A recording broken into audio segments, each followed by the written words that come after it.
हुई को उसके शक्ति का इस्तेमाल किया और शक्ति को अपने ऊपर शक्ति का हमला होते देख देव के अंदर की शक्ति अचानक से पट गई, क्योंकि अभी अभी देव मार्शल राजा ताल नहीं पहुंचा था। ऊपर से क्रिस्टल की शक्तियां ने उसके अंदर कहर मचा रही थीं।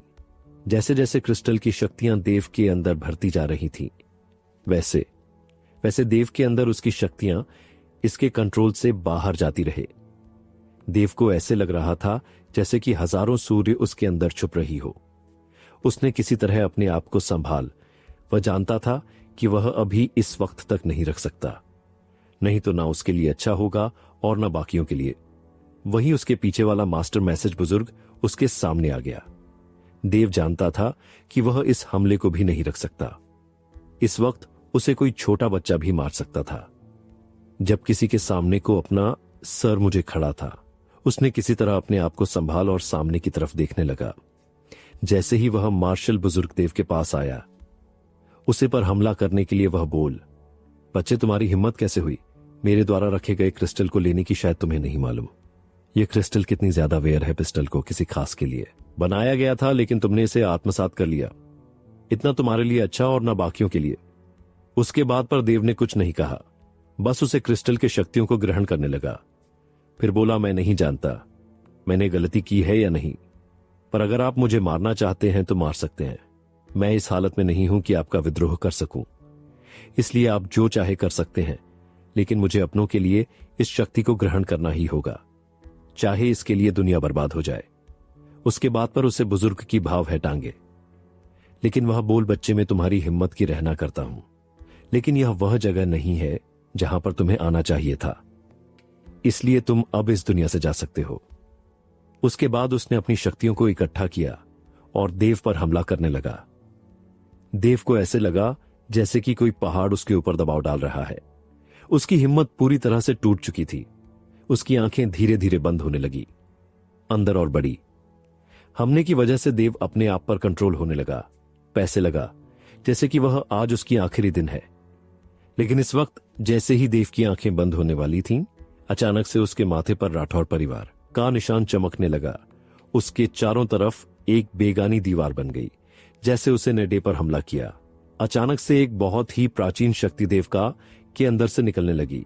अचानक से उसने उसे धकेल दिया, फिर उसे पर वार कर दिया, जिसने उस बुजुर्ग कुछ दूर जाकर गिरा। इसे समझ में नहीं आया आखिर रेप ग्रैंड मास्टर उसके ऊपर कैसे हमला कर सकता है।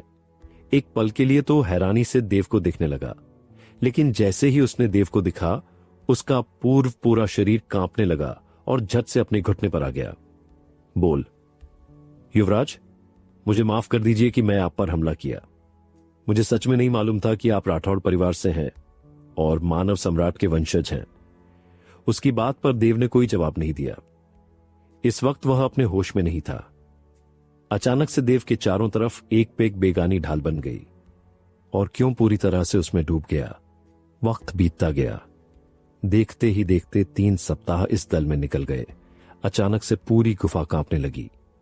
ऐसा लगा कि कोई प्राचीन शक्ति जाग रही हो। देव अपनी होश में अभी भी नहीं था, पर उसके अदरकी की शक्ति अपना पराभव दिखा रही थी। उसे अचानक से देवंश भी बाहर आ गया। महर इस बार कुछ आग उसके माथे पर एक क्रिस्टल चमक रहा था। वह क्रिस्टल कोई और नहीं, वही क्रिस्टल था जिसे देव ने आत्मसात किया था। जैसे ही देवंश बाहर आया, उसकी नजर सामने की तरफ मार्शल बुजुर्ग पर पड़ी, जिससे उसकी आंखें गहरी हो गई। वही इस बुजुर्ग को ऐसा लगा कि मौत का देवता उसकी तरफ देख रहा हो। उसे समझ में नहीं आया कि वह क्या करे। तभी वह घुटने पर या उसके बाद वह बोला, राजकुमार, मुझे माफ करे। मैं नहीं जानता था कि आप ही राजकुमार हैं। मुझे आपके इंतजार के लिए रखा गया था। मुझे लगा कि किसी ने इस क्रिस्टल को ले लिया है। उसकी बात पर देवंश को समझ में आ गए, जिससे उसकी निगाह नरम हो गई। उससे ऐसे लगा कि किसी ने उसके ऊपर राहत का एक ढेर भेज दिया हो, पर उसने अपने कदमों को उठाया नहीं। वह अपने घुटने पर अपने सर को झुके हुए बैठा रहा। वहीं इस वक्त देव की शक्तियां भी बढ़ती जा रही थीं। इस वक्त तक देव ग्रैंड मास्टर के चरम पर पहुंच गया था। वह मार्शल राजा के अंदर जाने के रास्ता खोज रहा था। इस बीच देव के अंडेर से एक बहुत ही दमदार लेम राहत वाली आवाज आई।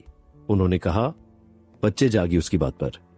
कि आत्मा एक नई जगह पर पहुंच गई। उसने देखा कि एक बुजुर्ग उसके सामने बैठा हुआ था। उसे यह समझ में नहीं आया कि वह वहां पर कैसे आया है, पर उसने कुछ करने की हिम्मत नहीं की और सामने की तरफ बुजुर्ग के पास चला गया। उसके बाद उसने उनका अभिवादन किया, जिससे उस बुजुर्ग ने अपनी आंखों को खोल दिया। तभी वे बुजुर्ग बोले, बच्चे, मैं जानता था कि तुम जरूर आओगे। तुम जानना चाहते हो ना कि तुम यहां पर कैसे आए हो? तो ये राठौड़ परिवार की पैतृक घर है। जब भी कोई राठौड़ किसी अड़चन पर पहुंचता है तो उसकी आत्मा अपने आप इस जगह पर या जाती है। उसके बाद वे बोले, मैं ये जानता कि तुम यहां पर क्यों हो। उसे ये समझ में नहीं आया कि वह वहां पर कैसे आया है, पर उसने कुछ करने की हिम्मत नहीं की और सामने की तरफ बुजुर्ग के पास चला गया।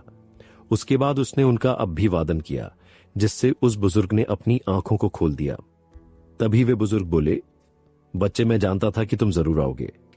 तुम जानना चाहते हो ना कि तुम यहां पर कैसे आए हो? तो ये राठौड़ परिवार की पैतृक घर है। जब भी कोई राठौड़ किसी अड़चन पर पहुंचता है तो उसकी आत्मा अपने आप इस जगह पर या जाती है। उसके बाद वे बोले, मैं ये जानता कि तुम यहां पर क्यों हो। उसके बाद पर वह बोला, पर सुनिए, आपने कहा था कि यह राठौड़ परिवार का पैतृक भूमि है, पर मुझे समझ में नहीं आया कि मैं यहां पर कैसे आया। उसकी बात पर वह बुजुर्ग बोला, बच्चे, मैं जानता हूं तुम्हारे दिमाग में अभी बहुत से सवाल होंगे, इसलिए तुम्हें बता देता हूं कि अगर तुम मेरी बात को नहीं मानोगे तो तुम्हारे लिए ये सही नहीं है। इसलिए जो भी बता रहा हो वो समझो। उसकी बात पर देव बिल्कुल शांत हो गया। तभी वह बुजुर्ग बोले, बच्चे, तुम अभी यहां पर नहीं हो। यह सिर्फ तुम्हारी आत्मा का एक अंश है। वो पहले से ही यहां पर था, पर जब तुम परेशान हुआ तो वह जागृत हो गया। और रही बात तुम्हारी परेशानी, जो तुम आगे नहीं बढ़ सकते, ये कोई बड़ी बात नहीं आई। हर राठौड़ परिवार के शुद्ध खून वाले को यह प्रॉब्लम है। उसकी बात पर देव हैरानी से उनके तरफ देखने लगा। वह बुजुर्ग, बक्के, मैं जानता हूं तुम परेशान हो, क्योंकि तुम्हें इसको बढ़ाने के लिए अपने साधना के तरीके को बदलना होगा। उसके बाद भी तुम अपनी शक्ति को आगे बढ़ा सकते हो। उसकी बात पर देव बोला, पर बुजुर्ग, मैंने जिस कौशल का उपयोग किया है वह ड्रैगन परिवार का सर्वोच्च कौशल है। उसकी बात पर उस बुजुर्ग ने हैरानी से उसके तरफ देखते हुए, लाह बक्के, वो मार्शल साधना दूसरों के लिए सर्वोच्च साधना का तरीका है, पर तुम्हारे लिए वह आम साधना ही है, क्योंकि तुम्हारा रकहट उनसे बहुत ज्यादा शुद्ध है। कुछ हो शक्तियां है जो राठौड़ परिवार से तुलना कर सकती है। एक परिलोक है जिसकी शक्ति तुम्हारे अंदर है। उसकी बात पर देव ने हैरानी से उनकी तरफ देखा। उसके बाद वह बोला, सीनियर, आपने लाहा, मेरे अंदर परिलोक की भी शक्ति है। उनकी बात पर वह बुजुर्ग बोले, बच्चे, मैं ये नहीं बता सकता कि तुम्हारे अंदर ये कैसे आया, पर तुम्हारे अंदर ऐसी ही एक शक्ति जो देवताओं से भी ऊपर की शक्ति है, और तुम्हारे शुद्ध खून के वजह से ही वह शक्ति अभी बाकी है। नहीं तो तुम अपनी कबक उस शक्ति से खत्म हो जाते। तुम्हें उस शक्तों को दबाने के लिए अपनी शक्ति को बढ़ाना होगा। उसके बाद वे बोले, बच्चे, तुम्हें नहीं मालूम, पर इस राठौड़ परिवार इस दुनिया की सबसे पुरानी शक्ति है, इसलिए हमारी साधना बकियों से लगा है। यही नहीं, कोई हमारा साधन चुरा लेगा। हमें इस बात की चिंता नहीं रहती, क्योंकि अगर किसी ने इस साधना की चुरा भी लॉय तो उसके लिए साधना करना और भी मुश्किल है, क्योंकि उसे अपने रक्त को शुद्ध राठौड़ परिवार का करना होगा, और यह मुश्किल है। उसकी बात पर वे समझ गया कि आखिर ये क्या बात है।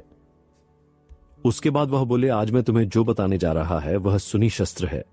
इसका साधन करना बहुत मुश्किल है, किनकी इसीलिए इंसान को अपनी सभी नाड़ियों का अच्छे से ज्ञान होना चाहिए और अपने शक्तियों पर पूरी तरह से कंट्रोल होना चाहिए। उसकी बात पर देव ने हां में सर हिल दिया। उसी वक्त वे बोले, और रही बात तुम्हारी उस 1000 कदम वाली चाल की, तो उसका असल नाम 1000 कदम वाली चली नहीं है। उसका असल नाम शून्य तलवार है, और यह सिर्फ एक ही बहग है जिसके 3 स्तर हैं।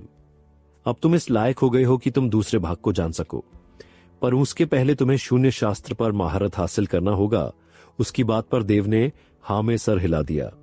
उसके बाद वह बोला, पर मुझे इसके लिए क्या करना होगा? ऊ की बात पर वह बुजुर्ग बोले, बच्चे, मैं तुम्हें सुनी शास्त्र दूंगा, उसकी साधना शुरू कर दो। उसके बाद बाकी का तुम्हें खुद ही समझ में आ जाएगा। और मीन ब्रह्म तलवार को तुम्हारे अंदर पहले ही भेज दिया। जैसे ही तुम शून्य शास्त्र पर महारत हासिल करोगे, तुम्हें उसकी जानकारी खुद मिल जाएगी। उसकी बात पर देव अभी कुछ पूछना चाहता था, पर उसके बोलने से पहले ही उस बुजुर्ग ने उसे जाने को बोल दिया, जिससे वह अपने होश में वापस आ गया। लेकिन इस वक्त भी देव की हालत कुछ खास नहीं थी। किसी तरह उसके ब्लड लाइन ने उसके शक्तियों को पकड़ के रखा हुआ था, जिससे उसकी शक्तियां अभी भी नॉर्मल थीं।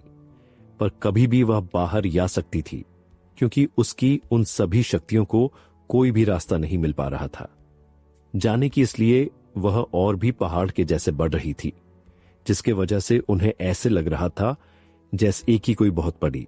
देव ने किसी तरह अपने आप को संभाला।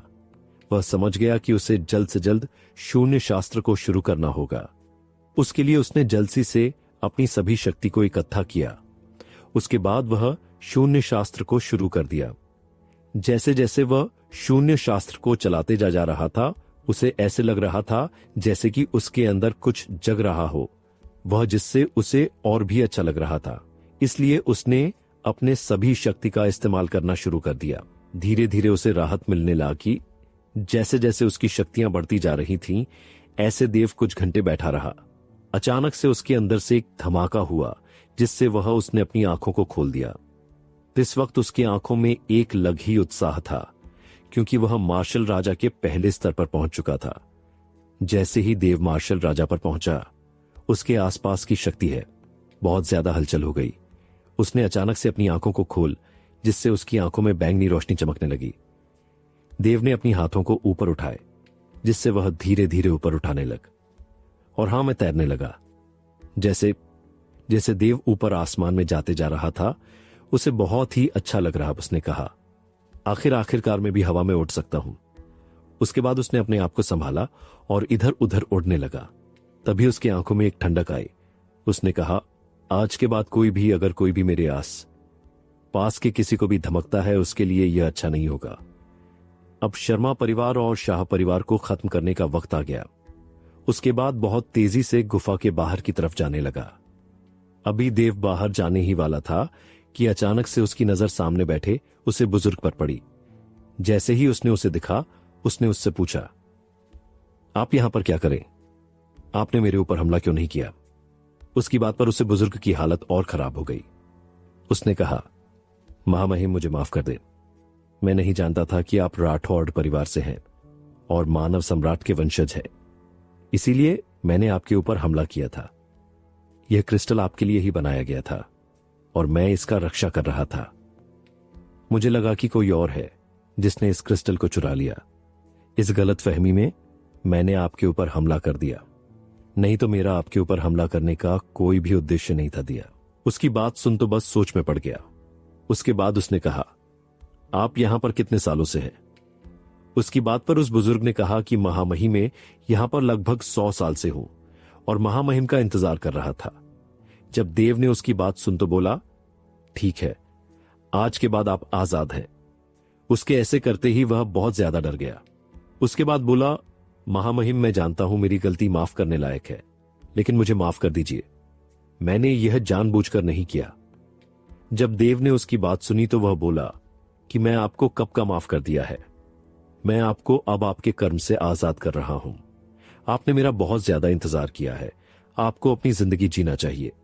उसके बाद पर वह बुजुर्ग बोला, महामहिम, इस ना चीज की जिंदगी आपके लिए ही है। आप मुझको अलग कर देंगे तो कि मेरे कर्तव्य का उल्लंघन होगा। देव उसके बाद से हैरान था, लेकिन उसके पास भी कोई चारा नहीं था। इसलिए उसने कहा, ठीक है, आप आ सकते हैं मेरे साथ, लेकिन जब तक आवश्यकता ना हो आप बाहर ना आए। जब उसे बुजुर्ग ने उसकी बात सुन तो वह बहुत ज्यादा खुश हो गया। तभी दीवाना उससे पूछा, आपका नाम क्या है? उसके बाद तो बुजुर्ग बोला, महाराज, मेरा नाम सत्यराठी है। देव के नाम पर बोला, ठीक है, आज के बाद मैं आपको राठी जी बोलूंगा की बात पर। राठी ने कहा कि महाराज, अब जो चाहे मुझे बुला सकते हैं। इतना चीज की यह किस्मत होगी कि आप मुझे कोई नाम दे। उसके बाद सुंदर देव की चेहरे पर एक मुस्कान आ गई। वह बोल, कोई बात नहीं, आप मेरे से बड़े हैं, इसलिए मैं आपको राठी ही बोलूंगा। उसके बारे में बोला, ठीक है, अब हम लोग बाहर जाने वाले हैं क्या? आपके पास बाहर जाने का कोई रास्ता है? जब उसे गुरुदेव की बात सुन तो वह बोला, ठीक है महाराज, मेरे पास बाहर जाने का रास्ता है। उसके बाद उसने अपनी आंखों को बंद किया, जिसके उसको हाथों से एक काली रोशनी निकली जो चारों तरफ फैलने लगी। जैसे जैसे वह काली रोशनी फैलती गई, वैसे वहां से आसपास की स्पेस में दरारें आने लगी। तभी अचानक से वहां पर एक दरवाजा प्रकट हुआ, जो वैसे ही दरवाजा था जैसे देव ने उसे गुफा के बाहर देखा था। देव जल्दी से उसे दरवाजे से प्यार हो गया और उसके पीछे पीछे राठी भी पर हो गया। जैसे ही दोनों बाहर निकले, देव के सामने निशा का चिंता वाला चेहरा आ गया। उसकी इंतजार को देखकर देव के चेहरे पर मुस्कान आ गई। वह जल्दी से आगे बढ़ा। उसके बाद उसने निशा के कमेंट में अपनी हाथ डाला और अपने सीने से लगा लिया। जैसे ही निशा को देव आलिंगन महसूस हुआ, उसने राहत की सांस ली। उसे ऐसे लगा जैसे कि वह बहुत ज्यादा परेशान हो और किसी ने उसके ऊपर मलहम लगा दिया हो। अभी दे और निशा बात कर ही रहे थे कि अचानक से निशा की नजर राठी पर पड़ी। जब निशा ने राठी को देखा तो उसे थोड़ा अजीब लगा। उसे समझ में नहीं आया कि यह बुजुर्ग देव के साथ क्या कर रहा है, लेकिन उसे उसी से एक खतरा महसूस हुआ, जैसे कि एक शक्ति हो जो उसे अनुकूलित ना हो। ने निशा को राठी की तरफ देखते हुए देखा तो वह बोल नहीं चाहिए। राठी जी है जो इतने सालों से मेरा इंतजार कर रहे थे। इन्हें मेरे परिवार के एक सदस्य ने यहां पर रखा हुआ था। मुझे नहीं मालूम कि यह कब से है, लेकिन यह लगभग 100 सालों से यहां पर है। उसकी बात पर निशा की बहन गई, लेकिन उसने उसे वक्त कुछ भी नहीं कहा। उसने राठी का अभिवादन किया। उसके बाद वह देवकली कर वहां से चली गई। दीवाने जाने से पहले राठी जी से बोला कि आप अकादमी में जा सकते हैं और बड़े बुजुर्ग से मिलने, उसके बाद ही हम कोई फैसला करेंगे और मैं भी आपसे वहीं पर मिलेगा। उसके जाने के बाद भी निशा का शक राठी के ऊपर बढ़ गया था। उसे ये बात समझ में नहीं आई कि वह उसके ऊपर शक क्यों कर रही है, पर उसने किया। इसलिए उसने इस बात को बाबा से पूछने की सोची, क्योंकि वह देव के किसी भी मामले को आसान नहीं दे सकती थी। इसलिए उसने इस बात की खोज करने की कोशिश की। वही इस वक्त इन सभी बातों को सोचे बिना उसने निशा को लेकर उसके घर चला गया। उसी वक्त उसने महान बुजुर्ग को संदेश भेज दिया कि वह अपना तैयारी कर ले, क्योंकि वे लोग आज रात को हमला करने वाले थे। इसलिए रह उसके बाद वह निशा ले साथ चला गया।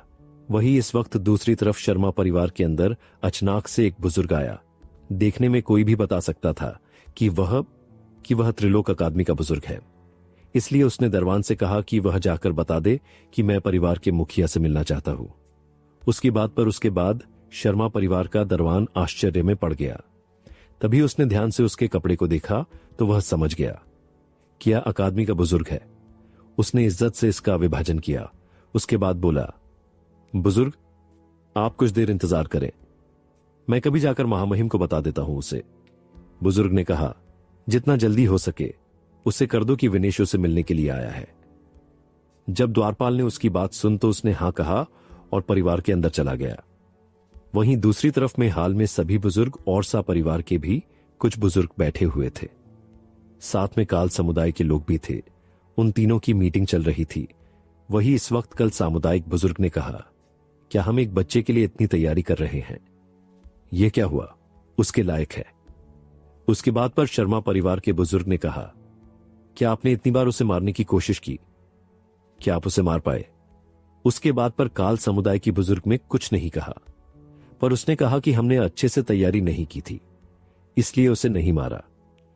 नहीं तो उसे मारना इतना बड़ी बात नहीं थी। उसके बाद सुनकर शर्मा परिवार के बड़े बुजुर्ग के चेहरे पर एक मुस्कान आ गई। उसने कहा, महामहिम जहां तक मैं आपको जानता हूं ऐसा कोई भी टारगेट नहीं है जिसको महामहिम की संस्था नहीं मार सकती, लेकिन आप एक छोटे से बच्चे को नहीं मार पाए। मैंने पहले ही मालूम कर लिया है, वह बच्चा कोई आम बच्चा नहीं है। उसके पास कोई छिपी हुई ताकत है जो उसकी रक्षा कर रही है। हमने बहुत बार उसकी खबर निकालने की कोशिश की, मगर कई सारे लोग मारे जा चुके हैं। हमारे यही नहीं, मुझे यह भी लगता है कि उसे लड़के के पीछे राजपूत परिवार का भी हाथ है। जब काल समुदाय की बुजुर्ग ने उसकी बात सुन तो वह बहुत हैरान हुआ। उसने कहा, तो ठीक है, क्या तुमको लगता है कि वह लड़का इस शादी में आएगा? उसकी बात पर उसे कहा कि जहां तक मुझे लगता है कि नंदिनी कभी झूठ नहीं बोलती, और मुझे लगता है कि वह लड़का जरूर आएगा, क्योंकि जिस तरह का मैंने उसके बारे में मालूम किया है, वह लड़का बहुत ज्यादा जिद्दी है, इसलिए वह हमारे ऊपर हमला करने जरूर आएगा। उसके बाद पर शाह परिवार के नेता भी सोच में पड़ गए, लेकिन उन्होंने कुछ नहीं कहा। वह भी जानते थे कि वक्त की नजाकत के हिसाब से अभी यह लोग जो कर रहे हैं वही करना अच्छा होगा, इसीलिए उसने भी कुछ नहीं कहा। अभी उनकी चर्चा चल ही रही थी, तभी एक गार्ड बोला, महाराज द्वारा पर आपसे मिलने की गुजारिश कर रहा है। जब शर्मा परिवार का मुखिया ने उसकी बात सुन तो वह बहुत हैरान हुआ। उसने कहा, उसे अंदर आने दो। उसकी बात पर वह द्वारपाल अंदर चलाया। तभी उसने झुककर तीनों परिवार के बुजुर्गों और मुखिया को अभिवादन किया। उसके बाद बोला, महाराज अकादमी का एक बुजुर्ग है जिसका नाम वीनेश है, वह आपसे मिलना चाहता है। उसकी बात पर शर्मा परिवार का मुखिया थोड़ा हैरान हुआ। उसे समझ में नहीं आया क्या अकादमी का बुजुर्ग इस वक्त उससे मिलने के लिए क्यों आया है, पर उसने कुछ नहीं कहा। उसने कहा कि उसे अंदर भेज दो। उसके बाद पर उसे द्वारपाल ने हाँ में सर हिलाया और फिर बाहर चला गया। उसके बाद जाने के बाद तीनों लोग एक दूसरे को देखने लगे। किसी को समझ नहीं आया कि आखिर अकादमी के बुजुर्ग इस वक्त उनसे मिलने के लिए क्यों आया है। अभी वह लोग सोच ही रहे थे कि वह बुजुर्ग अंदर चला आया। जैसे ही उसने अपना कदम मुख्य हाल में रखा, वहां के लोगों को देखकर वह बहुत हैरान हुआ।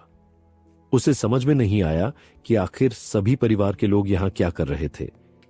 यही नहीं, आज तक का छिपा हुआ समुदाय जो कभी भी रोशनी में बाहर नहीं आता था, वह भी शर्मा परिवार के साथ बैठा हुआ है। उसे इस बात की बहुत हैरानी थी, मगर यह उसका काम नहीं था, इसीलिए उसने इसके बारे में नहीं पूछा। तभी उसने उन सभी का अभिवादन किया, फिर बोला, महाराज ऐसी बात है जो आपको ही जान लेनी चाहिए, क्योंकि आपका परिवार खतरे में है। उसकी बात पर सभी लोग बहुत हैरान हुए। उन्होंने एक दूसरे को देखने लगे। तभी शर्मा परिवार का मुखिया बोला, बुजुर्ग आप क्या कहना चाहते हैं, क्या आप साफ साफ कह सकते हैं। उसकी बात पर वह बुजुर्ग वाला, महाराज आपको शायद नहीं मालूम, लेकिन ऐसे 2 दिन बाद ठीक शादी के दिन शर्मा परिवार के ऊपर अकादमी के बुजुर्ग हमला करने वाले हैं। उसके बाद खत्म होते ही शर्मा परिवार के मुखिया के हाथ का प्याला नीचे गिर गया। वह जल्दी से अपने दोनों पैरों पर खड़ा हो गया। उसने कहा, आप यह क्या बकवास कर रहे हैं, हमने कब अकादमी को भड़काया। उसकी बात पर शर्मा परिवार के मुखिया की चेहरे का रंग उठ गया। तभी उसे बुजुर्ग ने कहा, महामहिम शायद आपको नहीं मालूम कि आपने जिस लड़की को कैद किया है वह कोई आम लड़की नहीं है, वह सिर्फ शर्मा परिवार की बेटी ही नहीं है, एक अकादमी का मास्टर भी है, साथ में हमारे अकादमी के पवित्र पुत्र की यानी पवित्र संत की औरत भी है, जिसके वजह से एकेडमी के लोगों में आपके खिलाफ बहुत ज्यादा नाराजगी भर गई है। इसीलिए एकेडमी आपके ऊपर हमला करना चाहती है। जहां तक मैं जानता हूं 1-2 दिन के अंदर एकेडमी आपके ऊपर हमला कर सकती है। उसके बाद पर शर्मा परिवार के मुखिया की हैरानी और भी बढ़ गई। उसने कहा, पर मैं ये कैसे नहीं जान सकता कि नंदिनी एक हेडमास्टर है, वह तो एक आम से स्टूडेंट है, एकेडमिक एक छोटे से ब्रांच की छोटी सी स्टूडेंट है, उसके वजह से कैसे एकेडमी हमारे ऊपर हमला कर सकता है। यह हमारे परिवार का मामला है, इसमें एकेडमी हिस्सेदारी कैसे हो सकती है। यही नहीं, क्या एकेडमी अपनी समझौता को भूल रही है। उसके बाद पर उससे बुजुर्ग ने कहा, महामहिम शायद आपको नहीं मालूम या आपने मेरी बात को पूरी तरह से सुना नहीं, वह सिर्फ एक अकादमी की मास्टर ही नहीं है, हमारे पवित्र संत की पत्नी भी है। अपने अकादमी के संत की पत्नी को अपहरण किया है, तो इससे आपको कोई भी नहीं बता सकता। जितनी जल्दी हो सके आप उसे छोड़ दें और अकादमी को शाप दे, नहीं तो आपको कोई भी नहीं बता सकता। उसके बाद पर कि शर्मा परिवार और काल समुदाय के लोगों के साथ साह परिवार के मुखिया की भी आंखें बड़ी हो गई। उसने कभी सोचा नहीं था कि जिस नंदिनी कोई आम लड़की समझ रहा था वह कोई आम लड़की नहीं है। अगर उसे पहले से मालूम होता कि नंदिनी अकादमी से इतनी गहराई से जुड़ी हुई है तो वह कभी भी यह फैसला नहीं करता, लेकिन फैसला पहले ही हो चुका था, इसलिए वह अपनी फैसला को नहीं बदल सकता था। इसलिए उसने कहा कि जहां तक मैं जानता हूं कि अकादमी का पितामह किसी तरह लड़ाई नहीं छेड़ सकते, और रही बात उसे लड़की की, तो हम उसे देख लेंगे।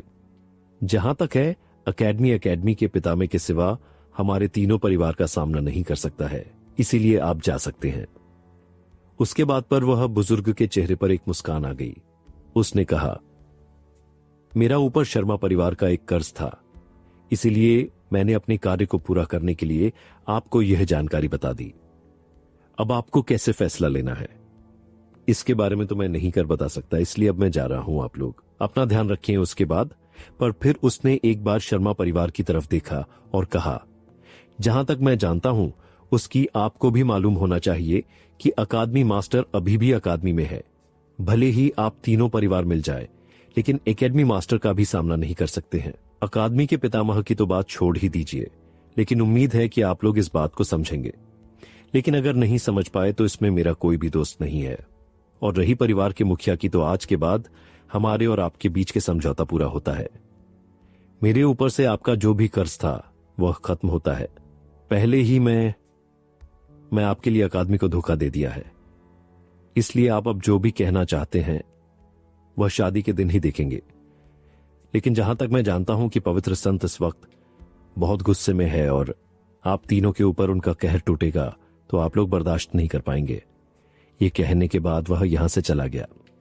उसके जाने के बाद सभी के क्या उतर गए थे, क्योंकि वह सच बोला था कि अकादमी की शक्ति ऐसी नहीं थी कि कोई भी उसे भड़का सके।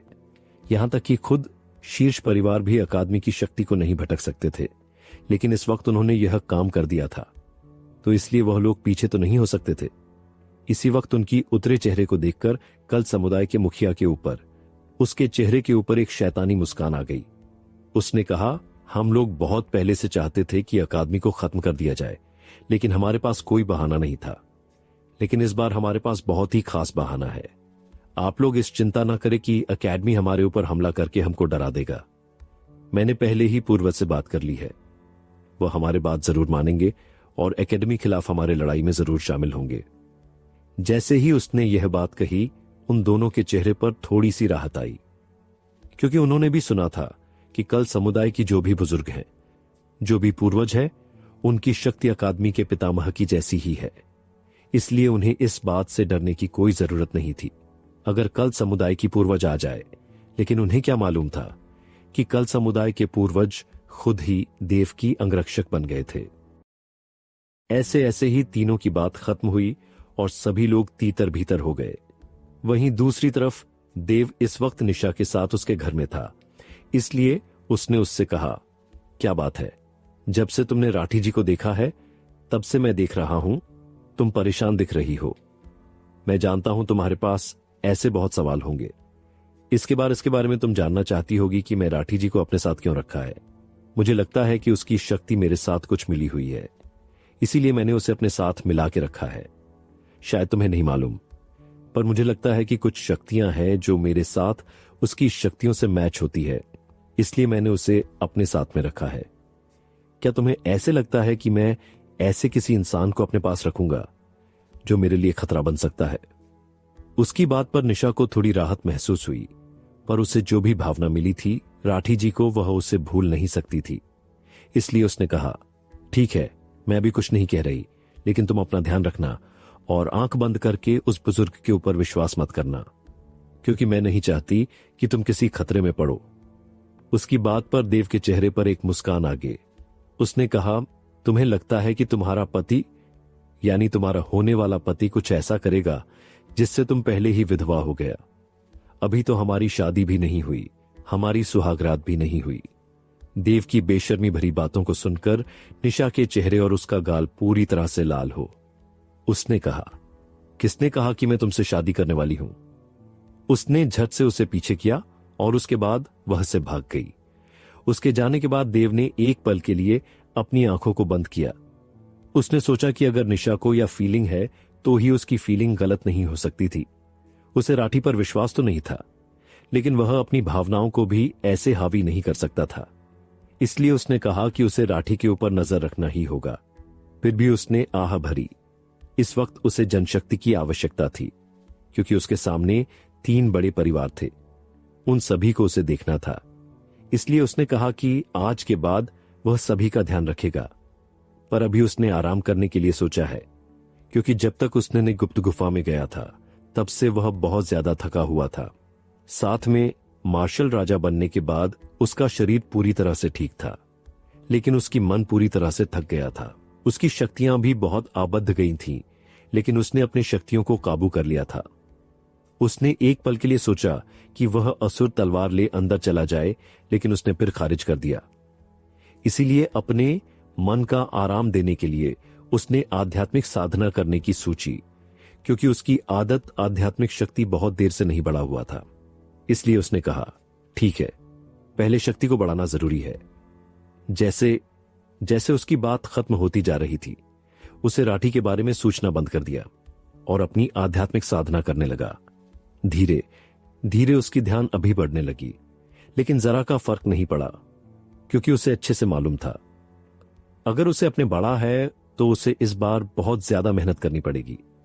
क्योंकि यार, आध्यात्मिक साधना कोई ऐसी साधना नहीं थी जिसे कोई भी पार कर सके। ऐसे ही इसमें अपनी साधना को बढ़ाने के लिए बहुत कोशिश की, लेकिन उससे कुछ नहीं। आज तक उसने सिर्फ कुछ ही शक्तियां बढ़ी थीं। फिर भी उसको एक रात महसूस पर कि उसने अपनी शक्तियों को बढ़ा दिया था, जैसे उसके आध्यात्मिक शक्ति बढ़ती रही थी। हमसे इस बार बहुत ज्यादा मेहनत करनी पड़ेगी, क्योंकि यार, आध्यात्मिक साधना कोई ऐसी साधना नहीं थी जिसे कोई भी पार कर सके।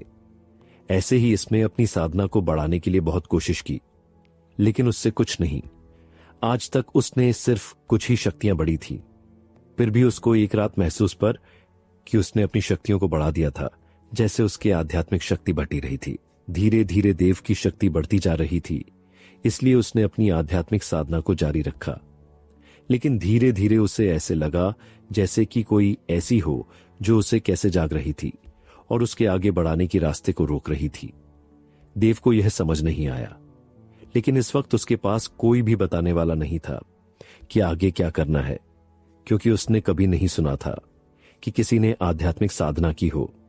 इसलिए वह भी कुछ नहीं कर सकता था, जिसका वजह से उसने अभी कुछ नहीं किया। बस अपनी शक्तियों को पुराने तरीके से ही दौड़ा था। पूरी रात बीतने ही वाली थी कि अचानक से देव को लगा जैसे कि उसकी शक्तियों में थोड़ा सा ढीलापन आ गया है। उसकी बेड़ियां टूटने वाली है, जिसको वैसे देव की चेहरे पर और भी मुस्कान में यह जल्दी से उसने अपनी सभी शक्तियों को इकट्ठा किया और धीरे धीरे अपनी उसे बंद दरवाजे की तरफ बढ़ने लगा। जैसे जैसे देख सकती है बढ़ती जा रही थी। अचानक से देख के पीछे 9 मंजिला शिवालय आ गया। जैसे ही इसी वाले बाहर आया, उसमें पहले से ही पहली मंजिल भरा हुआ था और दूसरा मंजिल भी इस वक्त रोशन हो गया था। तुझे मंजिल की पहले आज तक पूरी तरह से भर गया था, इसलिए दूसरे मंदिर की तरफ स्तर पर बढ़ने लगा। जैसे जैसे उसके स्तर बढ़ गया, देव के अंदर एक नई ऊर्जा उत्पन्न हुई और धीरे धीरे उसके कमरे से चारों तरफ फैल गई। जहां जहां उसकी शक्ति के, वहां पर एक नमी से नहीं अश्वासी जितने भी पेड़ पौधे थे, देव के आसपास में सभी ना देखने वाले गति से बढ़ने लग।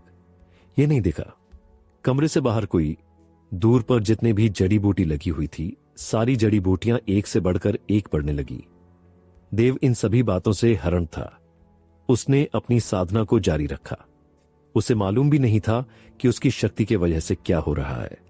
वही जैसे ही निशा देव के पास आने वाले थे, उसने देखा कि देव के आसपास एक अजीब सा कोर्स है। वो है यही नहीं, आसपास की माहौल जब उसने देखा तो बहुत हैरान हूं।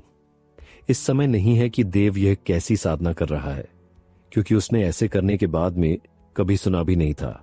इसलिए उसने जल्दी से जागने की सोचा, लेकिन फिर उसने अपने आप को रोक ली और वहां से चले गए। उसकी जाने के बाद वीडियो को इस बात से कोई भी फर्क नहीं पड़ा। उसने अपनी साधना को जारी रखा। धीरे धीरे जैसे जैसे सत्य बढ़ती जा रही थी, देव की बेरिया भी टूटी जा रही थी। तभी अचानक से एक धमाका हुआ और देव आध्यात्मिक सागर की दूसरे स्तर पर पहुंच गया। यही नहीं, उसकी शिवालय की भी दूसरे स्तर की हिमालय स्तर पर पहुंच गए, जिससे इसके अंदर एक अपार शक्ति महसूस हुई। देखी चेहरे पर मुस्कान आ गया। उसने अपने आप को देखा। वह पहले से भी ज्यादा और भी शक्तिमान महसूस कर रहा था। उसने अपनी आध्यात्मिक साधना से एक सी बनाई और सामने की तरफ हमला कर दिए। जैसे ही दीवा ने हमला किया, उसे वह सामने का कंपास पूरी तरह से जब मैं चकनाचूर हो गया। उसके बाद दीवा ने जब वक्त देखा तो बहुत ज्यादा हैरान हुआ, क्योंकि आज शाम को हुई वह हमला करने वाला था, लेकिन अपना प्रवाही की वजह से वह पूरी रात तक साधना करने लग गए। देव को इस बात का बहुत था, इसलिए उसने जल्दी से बाहर आया और सभी को आने के लिए कहा। उसके कहने पर निशा भी तुरंत वहां पर आ गई। उसने कहा, इस बार तुम्हारे साथ में भी चलने वाली हूं। निशा की बात पड़े हुए ने कहा कि नहीं, अभी जब तक जरूर ना पड़े, तुम ना आओ, तू ही अच्छा है। निशा देव की बात पर राजी नहीं होने वाली थी, लेकिन वह जानती थी कि देव की जीत के आगे वह नहीं टिक सकती। इसलिए उसने कहा, लेकिन जब भी तुम्हें लगे कि तुम पर खतरा है तो तुम मुझे तुरंत बुला सकते हो। निशा की बात पर दीवा ने हम ऐसी हिला दिया। उसके बाद बोला कि हम लोग चल रहे हैं। उसके टाइम पर सभी वीडियो तैयार हो गए और शर्मा परिवार की तरफ जाने लगे। वहीं दूसरी तरफ शर्मा परिवार में अलग ही माहौल बना हुआ था। सभी लोग पहले से ही तैयारी में ठीक हुए थे। वह जानते थे कि अकादमी कभी भी हमला कर सकती थी। अगर उसने 2 दिन बाद कहा तो 2 दिन बाद की तैयारी पूरी तरह से चालू थी। शर्मा परिवार की रक्षा को पूरी तरह से बढ़ती आई गया था। यही नहीं, जब आप परिवार के पौराणिक सारणी को भी चालू कर दिया है। क्या था जिसको नौ शांति साड़ी कहा जा रहा था, जिसके ऊपर नवप्रत होते थे। अगर कोई भी इंसान इस इंफॉर्मेशन में अगर फंस जाए तो वह जिंदा वापस नहीं आ पाता था। 100 में से कुछ लोग ही उसमें से वापस आ पाते थे। इसलिए उन्होंने इस साड़ी को पूरी तरह से चालू कर दिया। जैसे जैसे उनके आसपास की शक्तियां और भी ज्यादा राहत महसूस कर रही थी या नहीं, तीनों का परिवार के नेता भी पहले से वहां पर हाजिर थे और सभी योद्धा युद्ध अभी तैयार लग रहे थे।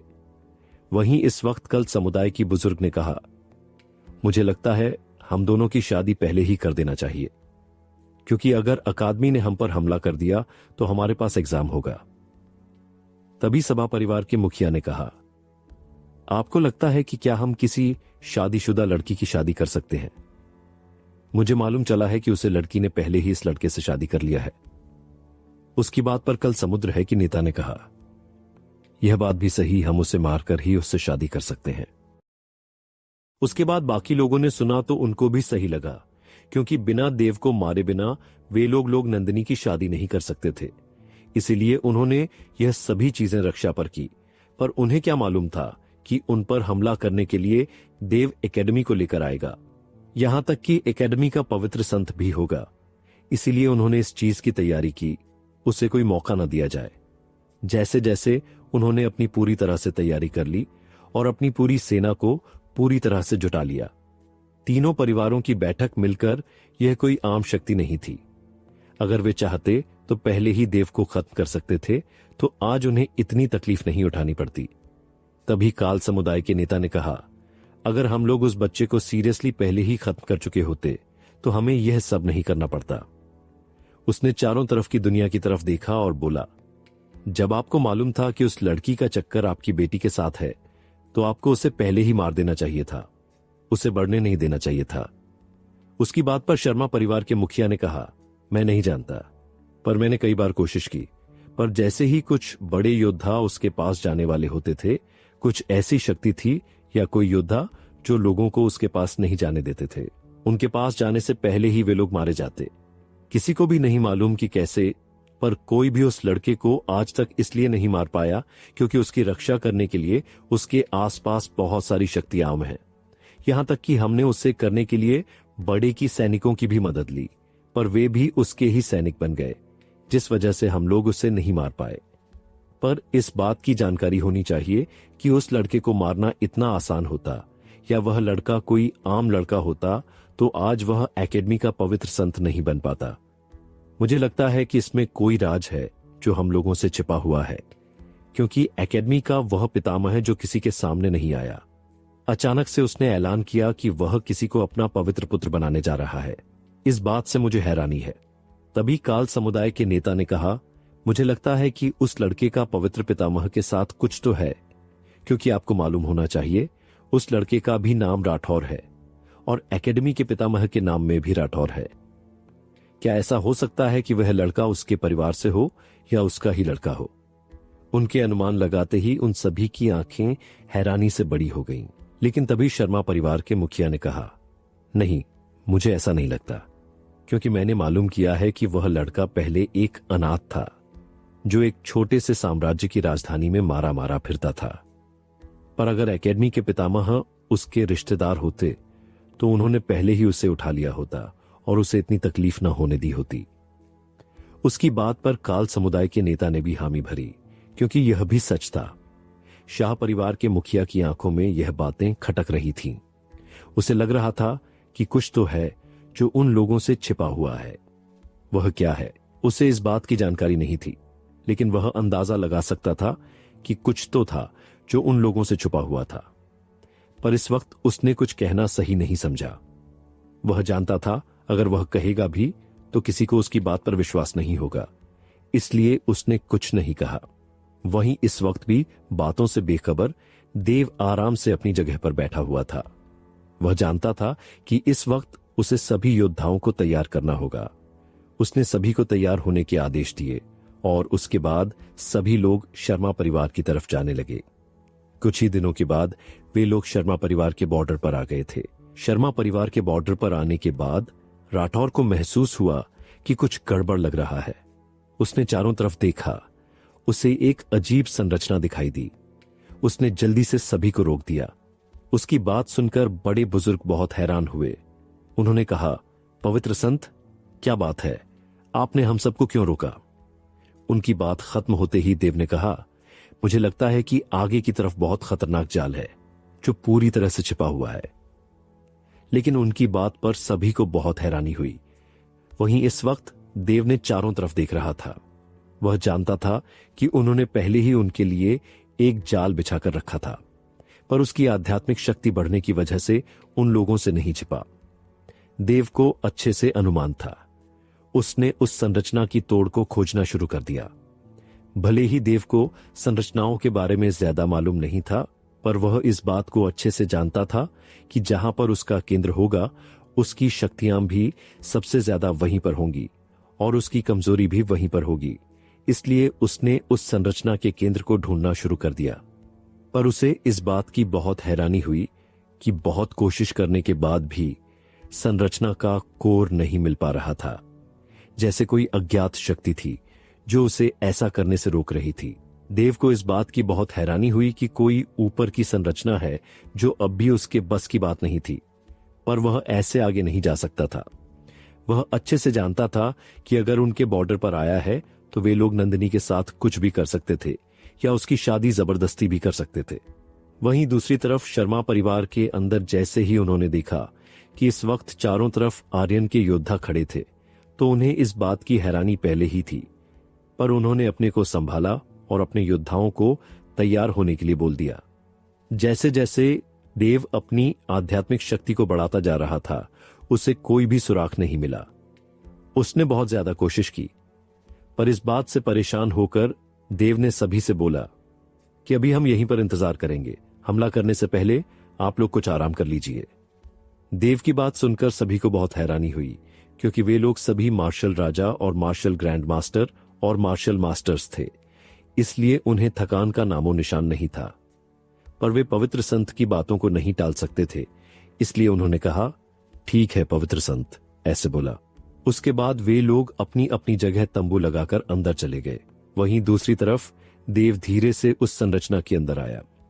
उसके बाद वह बड़े बुजुर्ग की तरफ मुड़ा और बोला, जो मैं संरचना के अंदर जा रहा हूं, आपको ध्यान रखना चाहिए कि कोई भी मेरे फैसले के बिना इस संरचना के अंदर ना आए, नहीं तो मैं भी उसे नहीं बचा पाऊंगा।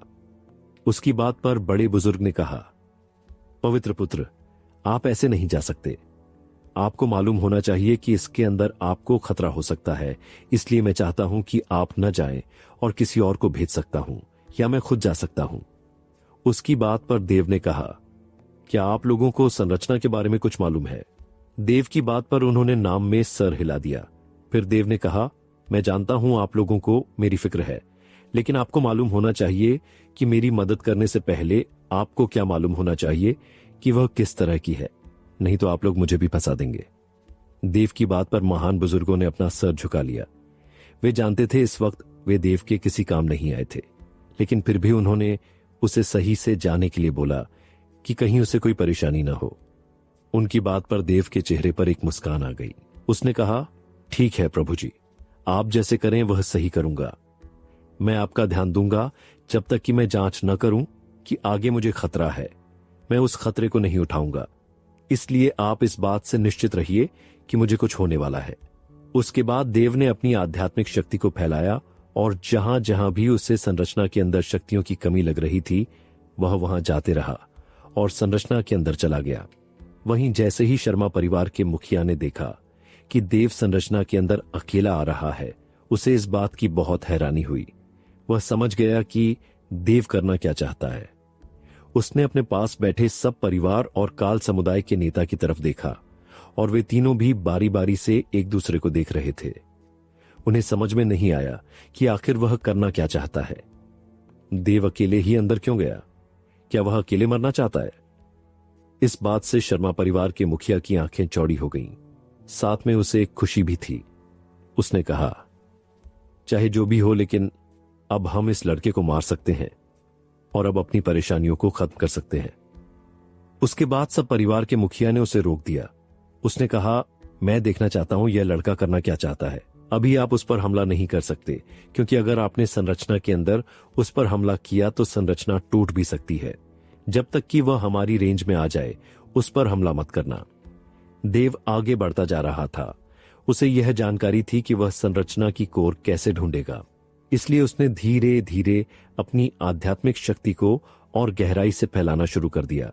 जैसे जैसे वह फैलते जा रहा था, उसे अचानक से कुछ महसूस हुआ, जैसे कि कोई ऐसी चीज जो उसे खींच रही थी। वह उस तरफ जाने लगा। उसने अपनी आंखों को बंद कर दिया और आध्यात्मिक शक्ति को महसूस करते हुए धीरे धीरे उस तरफ जाने लगा। जैसे ही देव कुछ दूर चला, उसे अपने सामने पत्थर का खंभा मिला, जिसके ऊपर एक अजीब सी धुएं जैसी शक्ति निकल रही थी। धीरे धीरे वह आगे बढ़ा। उसने अपनी शक्तियों को इकट्ठा किया और अचानक से उस पर हमला कर दिया। जैसे ही देव ने उस पत्थर पर हमला किया, ऐसे लगा जैसे वहां पर किसी ने धमाका कर दिया और एक बहुत बड़ा धमाका हुआ और चारों तरफ धूल उड़ने लगी। ऐसा लगा कोई आवाज दे रही हो, वैसे ही आवाज होने लगी। आसपास के कई सारे घर भी गिर गए और मलबा बन गए। देव इन सभी चीजों को छोड़कर अपनी आध्यात्मिक शक्ति फैला रहा था। जैसे जैसे अपनी चीजों को बढ़ा रहा था, उसने महसूस किया कि आसपास की सभी संरचनाएं टूट गई थीं। जैसे ही संरचनाएं टूटीं, अचानक से बहुत सारे योद्धा देव की तरफ आने लगे। जैसे उन्होंने देखा, उन्होंने देव पर हमला कर दिया। जैसे ही वे लोग हमला करने वाले थे, वैसे ही अचानक से देव ने अपनी आंखें खोल दी, जिससे उसकी आंखों से बहुत ही खतरनाक रोशनी निकली, जो सीधे उसके सामने वाले योद्धा से जाकर टकरा गई। उसे कुछ समझ नहीं आया और वह सीधे जमीन पर गिर गया। जैसे जैसे देव हमला करने लगा, वैसे ही कई सारे योद्धा जमीन पर गिर गए। किसी को समझ नहीं आया कि आखिर देव हमला कैसे कर रहा है कि उसने सभी के पास किसी को एक जख्म भी नहीं आया था और सभी योद्धा मारे गए थे, जिससे पीछे के योद्धा जो उसके ऊपर हमला करने वाले थे, वह तेजी से पीछे होने लगे। उन्हें समझ नहीं आया कि यह क्या है। एक योद्धा बोला, यह शैतान है, शैतान, जल्दी से पीछे हटो। उसके कहने पर कुछ योद्धा जल्दी से पीछे हट गए। यह सब देखकर देव के चेहरे पर मुस्कान आ गई। उसने आध्यात्मिक शक्ति का एक और स्तर को पार कर लिया था। उसने खुद का एक आध्यात्मिक रूप बना लिया था, जिससे वह आध्यात्मिक शक्ति से भी किसी पर वार कर सकता था। उसने अपनी शक्तियों को बढ़ाया और धीरे धीरे जितने भी योद्धा मारे गए थे, उन सब की आत्माओं को और उनकी आध्यात्मिक शक्तियों को निगलने लगा। जैसे जैसे वह उनकी आध्यात्मिक शक्तियों को निगलने लगा, धीरे धीरे उसकी शक्तियां बढ़ने लगीं और तेजी से भी बढ़ने लगीं। देव धीरे धीरे अपनी आध्यात्मिक शक्ति के दूसरे मंजिल के चरण पर पहुंच गया। जैसे ही यह हुआ, देव के अंदर से एक अलग सी शक्ति निकली। अगर कोई इसके पास होता तो उन्हें राहत महसूस होती, लेकिन इस वक्त उसके अंदर से एक ठंडक निकल रही थी, जो उसके आसपास के माहौल को और भी डरावनी बना रही थी। भले ही शुरुआती में देव सरल था, लेकिन वह अपनी आध्यात्मिक शक्ति के सहारे पहले ही मार्शल राजा के शिखर पर किसी को मार सकता था या किसी मार्शल बुजुर्ग को भी मार सकता था। जैसे ही आसपास के लोगों को उसकी शक्तियां महसूस हुईं, सभी लोग धीरे से पीछे चले गए। उनके पीछे आते ही महान बुजुर्ग और एकेडमी के बाकी बुजुर्ग तेजी से देव के पास आए। उन्होंने देव से पूछा, पवित्र संत, क्या आप सही हैं? उसकी बात पर देव ने बस मुस्कुरा दिया और सामने की तरफ देखने लगा। तभी वह वाला बोला, मुझे लगता है कि अब आपको बाहर आ जाना चाहिए। मुझे नहीं लगता कि मैंने आपको कभी नाराज किया है या आपसे मेरी कोई दुश्मनी है। उसकी बात पर किसी को समझ में नहीं आया कि देव किससे बात कर रहा है, लेकिन सभी सामने की तरफ देखने लगे। जैसे ही देव की बात खत्म हुई, वैसे ही अचानक से उन्होंने देखा कि स्पेस में एक दरार पड़ गई और उसमें से एक बुजुर्ग वापस बाहर आ गया। जैसे ही वह बाहर आया, उसकी गहरी नीली आंखें देव को पूरी तरह से स्कैन करने लगीं, लेकिन देव को इससे कोई भी फर्क नहीं पड़ा। वह सीधा उस इंसान को देख रहा था। तभी वह बोला, क्या मैं जान सकता हूं कि सीनियर कौन है और मेरे सामने क्यों है? देव की बात पर बुजुर्ग बोला, बच्चे, मैं जानता हूं तुम क्या करने वाले हो, पर इस काम में मेरा इन लोगों से कोई लेना देना नहीं है। बस मुझे इस बात से बहुत दिलचस्पी हुई कि एक 15-16 साल के लड़के के पास आध्यात्मिक शक्ति है। इस बात की मुझको बहुत हैरानी हुई, वह भी छोटी सी जगह में। तभी उसने कहा, बच्चे, क्या मैं जान सकता हूं कि तुम्हारे गुरु कौन है? देव बताने वाला था कि उनके गुरु गोल्डन ड्रैगन है, लेकिन उसने अपने आप को संभाल लिया और वह बोला कि सीनियर, मेरे गुरु आम इंसान हैं जिन्हें बहुत कम लोग जानते हैं। वह सबके सामने आना पसंद नहीं करते, इसलिए मुझे माफ करिएगा। मैं अपने गुरु के बारे में आपको नहीं बता सकता। देव की बात पर बुजुर्ग बोला, बच्चे, मैं जानता हूं तुम क्या करने वाले हो, पर इस काम में मेरा इन लोगों से कोई लेना देना नहीं है। बस मुझे इस बात से बहुत दिलचस्पी हुई कि एक 15-16 साल के लड़के के पास आध्यात्मिक शक्ति है। इस बात की मुझको बहुत हैरानी हुई, वह भी छोटी सी जगह में। तभी उसने कहा,